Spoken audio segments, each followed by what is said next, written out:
আজকের ভিডিও শুরু করা যাক লেক কালীবাড়ির একটি ছবি দিয়ে। হাই ফ্রেন্ডস, আমি রিন্তা আবার একটা নতুন ব্লগ নিয়ে তোমাদের সামনে হাজির হয়েছি।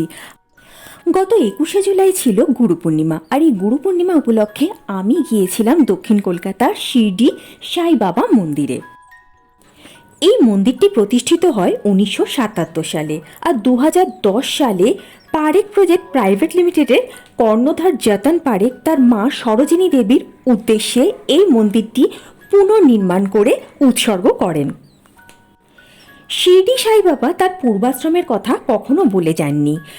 ওনার পূর্ব নাম সম্পর্কে অনেক মতবিরোধ আছে।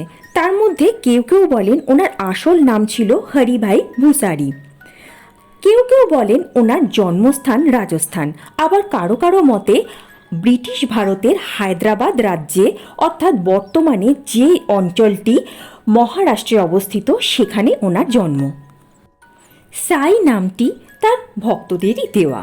16 বছর বয়সে তিনি শিরডিতে আসেন এবং হিন্দু মুসলিম সকল ধর্ম নির্বিশেষে তিনি সকলকেই কৃপা করে গেছেন। তিনি বলতেন সবকা মালিক এক, যার সঙ্গে হিন্দু অদ্বৈত বেদান্ত এবং মুসলিম সুফিবাদের মতবাদের মিল আছে। মুসলিম সুফিবাদেও আল্লাহ মালিক বলা হয়েছে। 15ই অক্টোবর 1918 সালে 83 বছর বয়সে তিনি পরলোক গমন করেন এবং শিরডির একটি হিন্দু মন্দিরে ওনাকে সমাহিত করা হয়। দক্ষিণ কলকাতার এই শিরডি সাই বাবা মন্দিরে নিত্য পুজোর সঙ্গে সঙ্গে নিত্য প্রসাদ এবং দরিদ্র নারায়ণ সেবারও ব্যবস্থা আছে। আর স্পেশাল অকেশনের দিন যেমন গুরু পূর্ণিমা, রামনবমী এবং দশমীর দিনও বিশেষ পূজার ব্যবস্থা করা হয়ে থাকে, আর সেদিন থাকে ভক্তদের জন্য বিশেষ ধরনের ভোগ প্রসাদ। এবার চলে আসি গুরু পূর্ণিমার দিনটির মাহাত্ম্যের কথায়।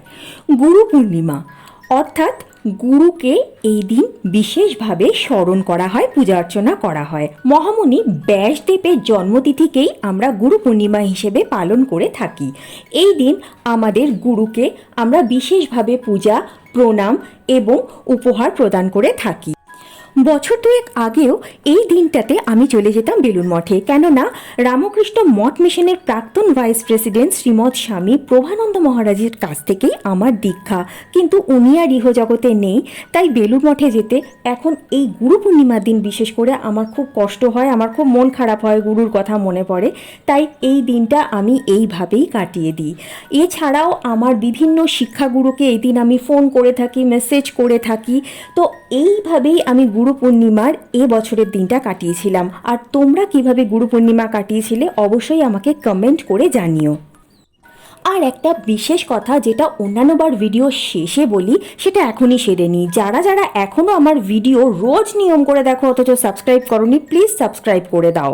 তোমাদের একটা সাবস্ক্রিপশন আমাদের অনেকটা উপকার করে। আর ভিডিও যারা দেখো প্লিজ পুরোটা দেখো, কেন ওয়াচ আওয়ারটা আমাদের কাছে প্রচণ্ড জরুরি। আর এখন দেখা যাচ্ছে ভান্ডারার ভিডিও। হ্যাঁ, প্রসাদ ভান্ডারায় নিতে একটা আলাদাই মজা। প্রসাদ তো প্রসাদই বলো, প্রসাদ কথার অর্থ আশীর্বাদ। তো আমার গুরু পূর্ণিমার দিনটা ঠিক এইভাবে কেটেছিল। তোমাদের কেমনভাবে কেটেছিল অবশ্যই কমেন্ট করে জানিও। আজকের জন্য এটুকুই, টাটা।